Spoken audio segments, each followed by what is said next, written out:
avec son étiquetage ou sa stigmatisation sur les hommes noirs, mm, il aurait pu perdre un mm, homme compétent qui devait garder le bon héritage de son garage. mm. Et vous, maman, papa, qui êtes Dans cette stigmatisés, situation, qui hein. êtes dans cette situation, Mhm. vous êtes des vrais parents. Vous êtes des Il n'y vrais. a rien d'anormal. D'ailleurs, si vous savez vous occuper de cet enfant qui Mhm. est comme ça, Mhm. est-ce que cet entourage qui vous juge, est-ce Mhm. que si c'était eux dans cette place, est-ce qu'ils Mhm. pourraient le faire? Je Vous ne crois pas. êtes des personnes héroïques.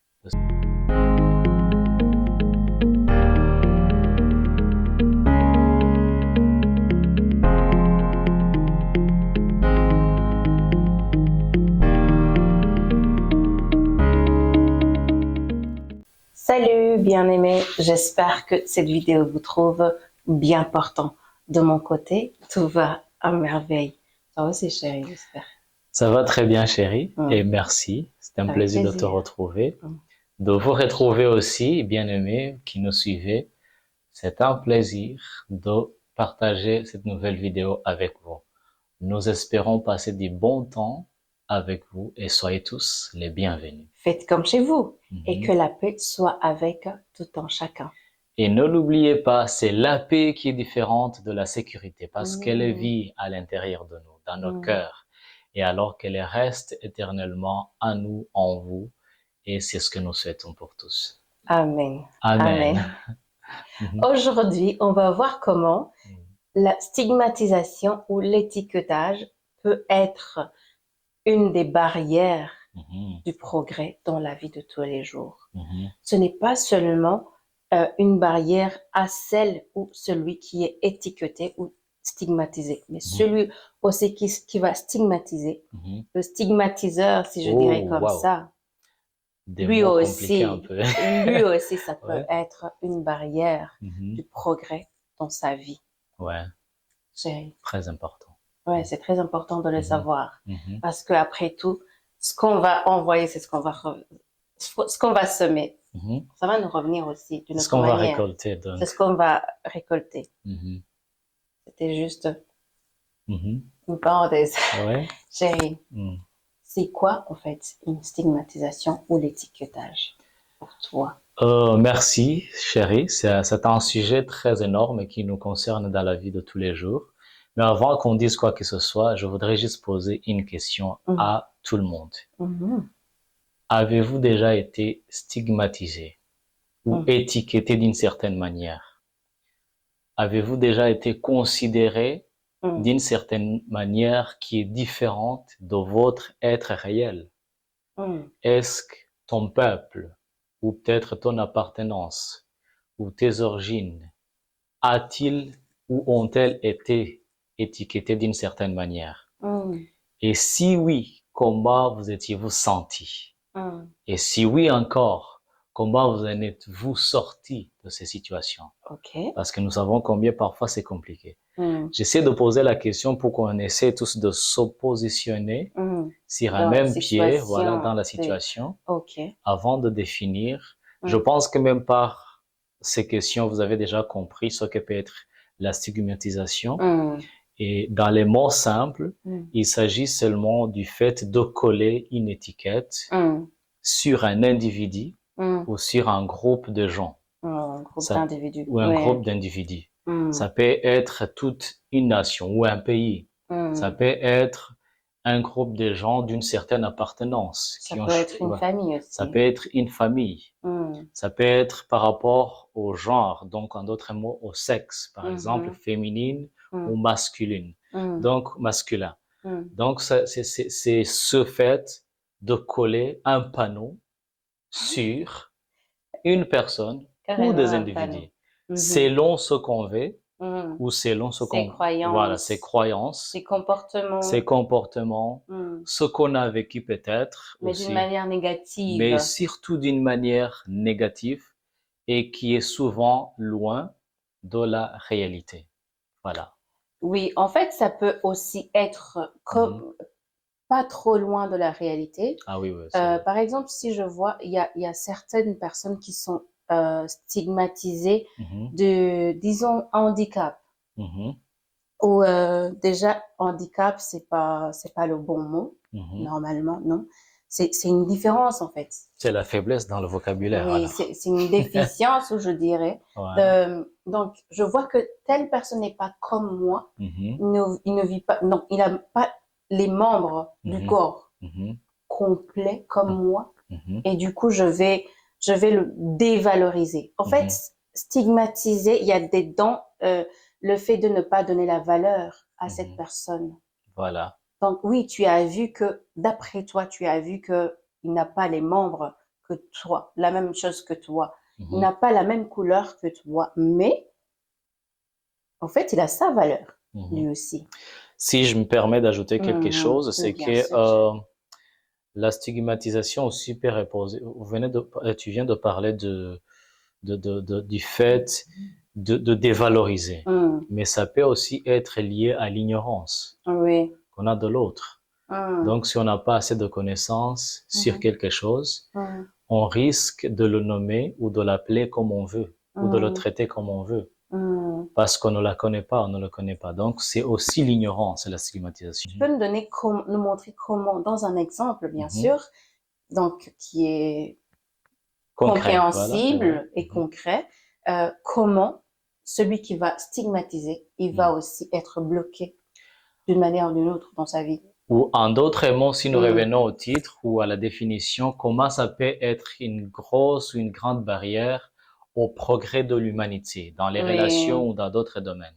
oui, mais on va commencer Alors, par voilà. lui-même, parce que si on pense Mhm. à l'humanité sans penser à soi, Mhm. ce serait difficile. Il faut commencer Ça par commence soi, toujours par un par individu. soi, ouais. Voilà. Merci, Mhm. chérie. Bienvenue. Alors, je vais vous raconter une petite histoire. Je vais juste commencer par cet exemple Mhm. Tu d'une as toujours personne, des voilà, histoires, toi, à d'une raconter. personne que je connais. Je ne vais pas dire sa nationalité ou son origine Mm. parce que c'est pas très bon d'exposer tout ça, Mhm. mais c'est un Africain. Mhm. Il est d'origine africaine. C'était un homme. Mm. Il était un homme très doué en mécanique. Il avait des compétences Mais il est exceptionnelles. toujours, hein, Voilà, j'espère. il Oui. l'est, oui. Il l'est toujours. Il Oui. est doué en mécanique. Il Mm. connaît de tant de choses dans la mécanique automobile. Mhm. Il est allé postuler dans un garage bien connu là-bas Mhm. pour travailler. Mhm. Arrivé là-bas, Mhm. on lui a accueilli parce qu'il était encore dans le séjour temporaire, donc il avait le droit au moins à la recherche du travail. Mm. Et quand le patron du garage a vu et a reconnu ses compétences, Mm. il l'a accueilli sur base des compétences, des Ok. capacités. Mm. Mais il lui a clarifié clairement qu'il n'aimait pas les Noirs. Je n'aime pas les Noirs. Il lui a dit Donc, il carrément. a utilisé le même nom noir, Voilà, comme ça. qui n'est pas Voilà, correct, hein. voilà. Donc, j'essaie de relater les faits comme ça s'est passé. Il a dit, Mhm. je n'aime pas les Noirs. Je Mm. t'engage seulement parce que je vois tes compétences et tes capacités et j'en ai besoin dans mon garage. Juste sur le coup. Voilà, sur le coup, parce qu'il y a des fois aussi, on a des Ah. compétences exceptionnelles qui nous ouvrent des portes sans trop forcer, Mm. parce qu'on est capable de faire certaines choses. Alors, il est entré dans le garage, il n'a rien dit. Mm. Il a travaillé là-dedans pendant 3 années et après, au bout de 3 années et quelques mois de plus, le patron allait commencer sa retraite, Mm. donc finir son travail parce qu'il était âgé. Oui. Et on lui a demandé qui il voulait laisser en place pour lui succéder à la direction du garage. Ouais.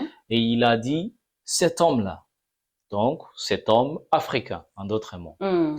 Et les collègues étaient tous émerveillés, les collègues étaient tous contents de lui. Oui. Ils sont venus pour lui raconter la nouvelle. Mm. Et tu le mérites, bravo, félicitations, ainsi de suite. Mm. L'homme, en même temps, content, mais aussi choqué, parce qu'il se disait, mais qu'est-ce qui s'est passé? Mhm. Est-ce qu'ils ne me mentent pas? Ou ils veulent savoir tout simplement ce que je pense ou quoi? Ouais. Parce que ce même monsieur, je sais ce qu'il m'a Il avait dit. gardé en Voilà. tête. Quand je Oui. suis entré dans ce garage pour la première fois. Mm. Et à la fin du travail, à la fin de la journée, il s'est bien habillé. Il est allé se présenter au bureau du patron et il lui a dit, patron, j'ai entendu telle nouvelle, et je voulais m'assurer que c'est vraiment toi qui as dit ou qui as décidé cela. Mm. Et le patron lui a dit, oui, c'est bien moi. J'ai décidé que tu me succèdes. D'ailleurs, bravo, félicitations. tu le mérites, tu es un bon travailleur, tu es compétent, tu as toutes les compétences pour devenir le patron de ce garage. Oui. Et le monsieur, stupéfait, il a dit, bon, est-ce que tu te rappelles ce que tu m'as dit quand je suis entré ici pour la première fois? Et le patron lui a dit, je t'ai dit des tas de choses, je ne me rappelle pas Donc, moi, j'ai déjà oublié, quoi. sûrement de tout ce que, voilà, de tout ce que je t'ai dit. Et il lui a dit, tu m'as dit que tu n'aimais pas les Noirs. Et tout le temps que je viens de passer dans ce garage, et je suis noir. Je suis toujours le même noir, quoi. Je suis africain. Non, pas africain. Voilà, noir, je suis noir. Donc, de couleur de peau, si on peut le dire comme ça. Qu'est-ce qui a changé pour que toi, tu changes d'avis? Et d'abord, le patron s'est assis, il lui a présenté des excuses en lui disant, je m'excuse de t'avoir dit ça, mais j'étais sérieux quand je l'ai dit. Pourquoi? Parce que avant toi, tous les autres, disons, africains ou tous les autres hommes noirs avec lesquels j'ai travaillé dans ce garage m'ont déçu, ne se sont pas très bien comportés, que ce soit professionnellement ou dans la vie de tous les jours, vis-à-vis de moi et vis-à-vis de la confiance que j'avais en eux.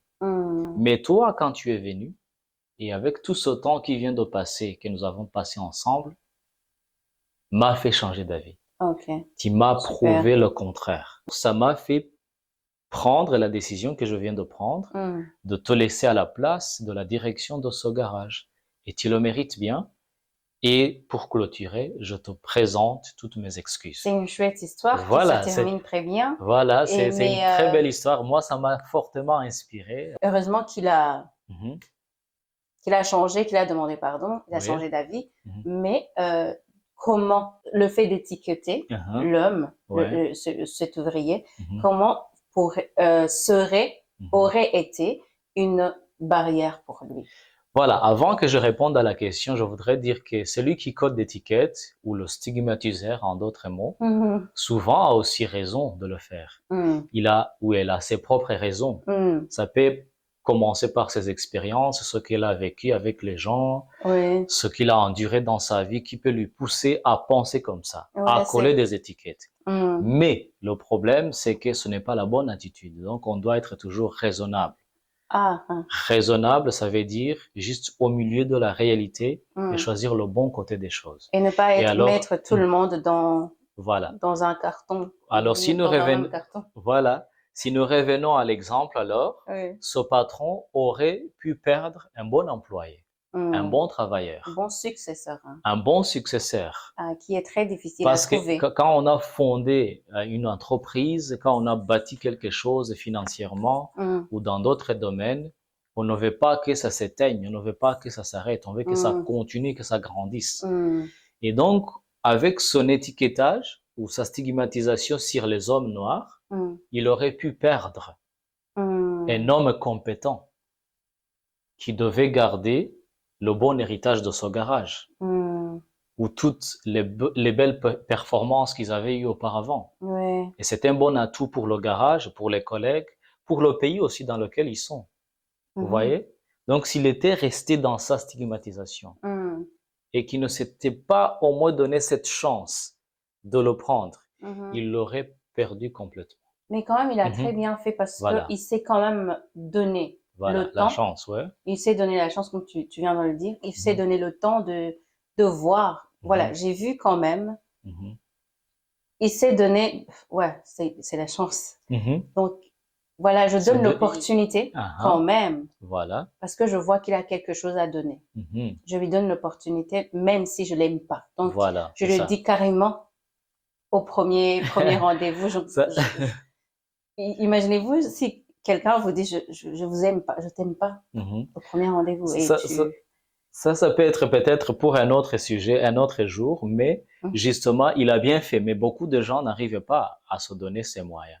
Oui, surtout. Ne se donnent pas souvent cette chance de vouloir au moins vérifier. C'est ça le problème. En fait, il nous donne une leçon. Il faut toujours se donner le temps de voir. De vérifier les choses. De vérifier, même si on a été bloqué, on a été choqué. C'est pas la fin du monde. Oui, c'est pas la fin. Et chacun est différent. On est il est mon mari, je suis sa femme, mais on est différents dès chaque fois. C'est vrai, il est un homme, je suis une femme, mais toutes les femmes ne sont pas les mêmes, tous les hommes ne sont pas les mêmes. Donc, chacun a sa particularité, comme on a toujours dit. Voilà. Donc, il faut toujours se donner du temps pour voir si vraiment l'autre personne...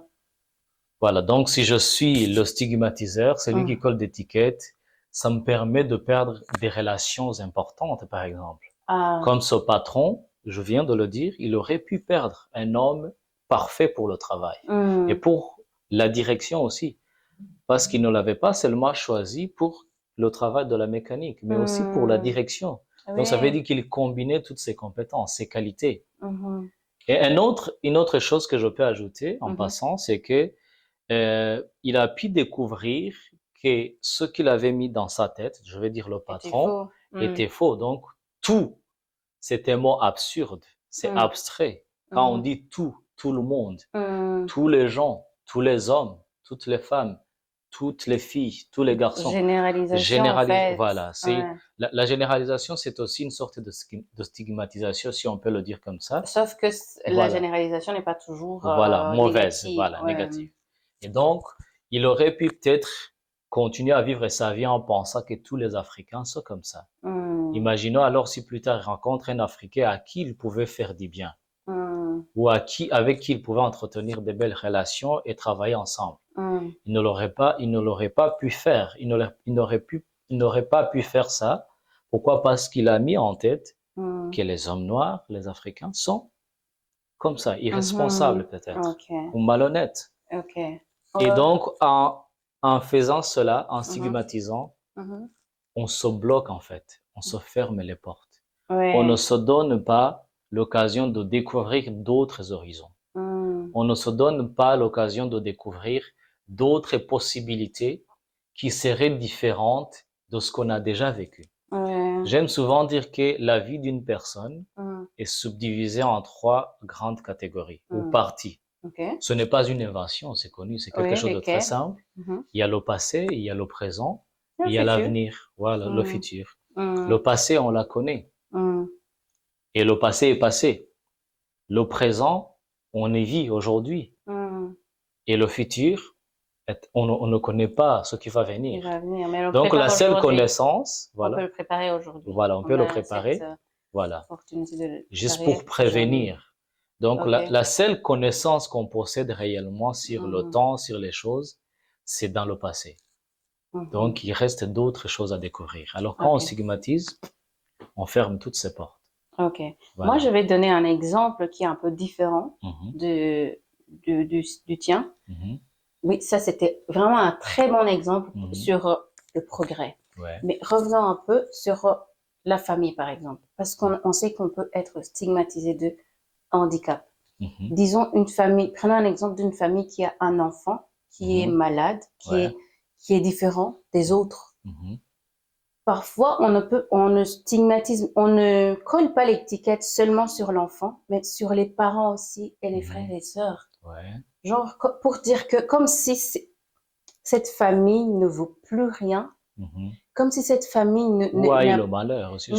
A eu le malheur, ses parents, ils ne font que des enfants avec des problèmes. Oui, souvent ils utilisent même des termes qui ne sont pas du tout dignes. Donc, vraiment, il ne sait pas donner. La personne ne l'a pas choisi. Elle est née comme ça. Mais vu que moi, je n'aime pas, donc sa forme, sa morphologie peut-être, ne me plaît pas du tout. Je me considère mieux que lui. Beaucoup mieux. Et voir que l'autre, il ne vaut plus rien, il ne sait même pas, même rien faire. Tu vois.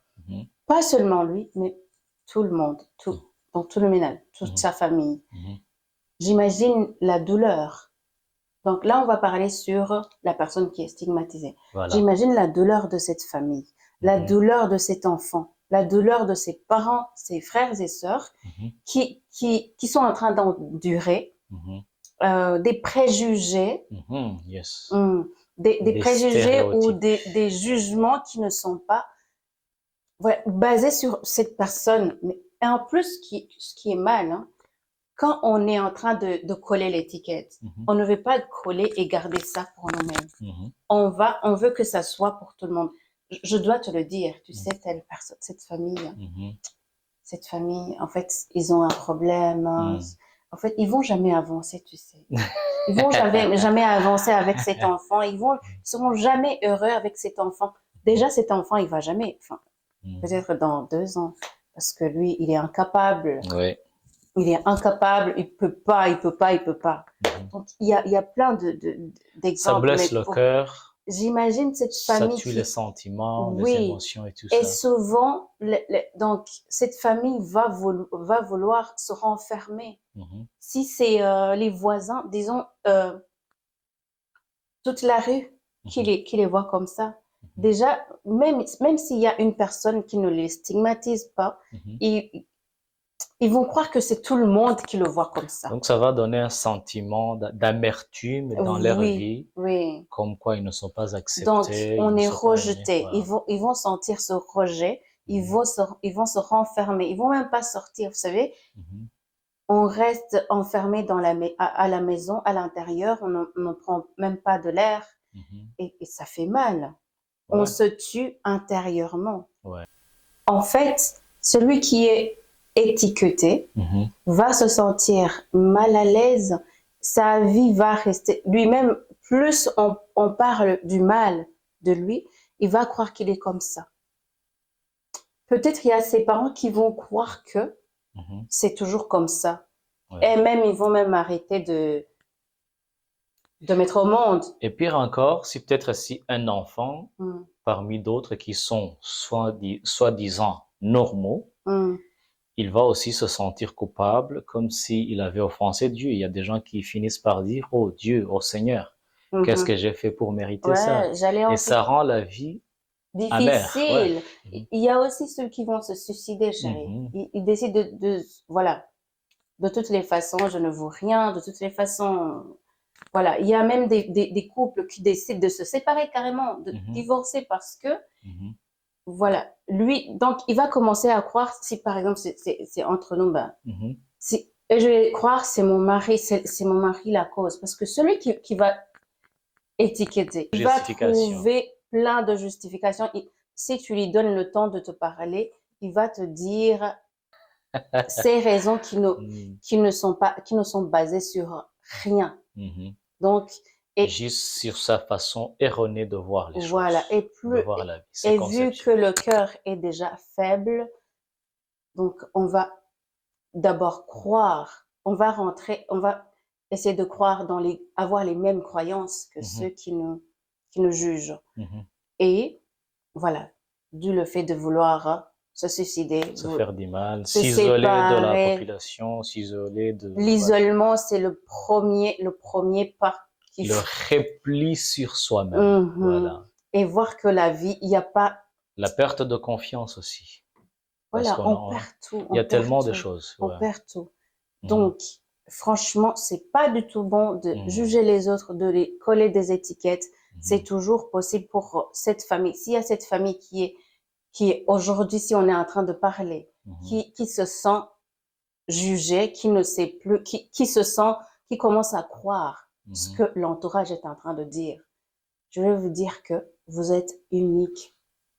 Ouais. Et il y a toujours moyen. Je dis toujours, il y a toujours moyen.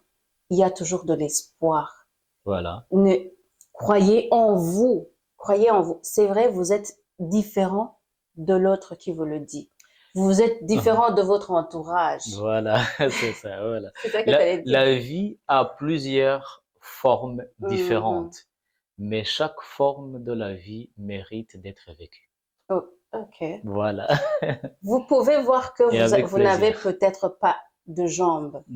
Vous avez d'autres capacités. Vous avez les deux bras. Ou vous n'avez même pas les deux bras. Vous avez la tête, vous avez les vous savez, il y a des choses que vous pouvez faire beaucoup mieux que cet entourage qui vous juge. N'avez-vous jamais vu des personnes malvoyantes ou, disons, aveugles, même si on n'aime pas son maladie, oui, cette maladie qui ne peut pas voir. Mais qui joue, par exemple, très bien de la guitare ou du piano. Ouais, voilà. Donc, il y a tellement de capacités qui... Ouais. Ne vous bloquez surtout pas. Il y a toujours de l'espoir. À cause des Foncez. stigmatisations, Oui, ne vous à bloquez cause pas. de ce qu'on vous dit. Foncez. Allez-y. Vous avez peut-être quelque chose qui bouillonne en vous. Par exemple, la guitare. Si vous aimez beaucoup de la musique, foncez, il y a moyen. Vous pouvez jouer de la musique sans voir avec vos deux yeux. Vous avez la capacité de toucher. En fait, vous avez des compensations. Ça peut être très long à dire, mais ne l'oubliez jamais. C'est très bien ce que tu dis, chérie. J'ai déjà entendu dire que à chaque fois, si il y a un manque dans un domaine, Dieu va faire une compensation. Tu seras encore beaucoup plus, je dirais, doué, équipé dans l'autre domaine. Si je ne sais pas voir avec mes deux yeux, peut-être je vais entendre beaucoup plus que lui qui voit avec ses deux yeux. Donc, ayez de l'espoir, c'est possible, foncez. Et vous, maman, papa, qui êtes dans cette situation, qui êtes dans cette situation, vous êtes des vrais parents. Vous êtes des vrais. Il n'y a rien d'anormal. D'ailleurs, si vous savez vous occuper de cet enfant qui est comme ça, est-ce que cet entourage qui vous juge, est-ce que si c'était eux dans cette place, est-ce qu'ils pourraient le faire? Vous êtes des personnes héroïques. Vraiment. Voilà. Donc, courage, on vous encourage. Je ne sais pas si tu as quelque chose d'autre à dire. Je voudrais juste ajouter, peut-être pour aller aussi à la fin de la vidéo, pour clôturer, que nous devons arrêter tous de stigmatiser, de coller des étiquettes, parce que c'est l'ignorance. Quand on ne connaît pas une chose, nous ne nous aventurons pas à la définir ou à l'appeler des noms parce qu'on ne la connaît pas. Si on ne connaît pas une personne ou un groupe de personnes, un pays, un continent, une race, comme on le dit dans la littérature, n'essayons pas de les appeler ou de les donner des noms, de les coller des signalisations, des panneaux, parce qu'on ne les connaît pas. Bon temps partout où vous êtes. À la prochaine. À la prochaine.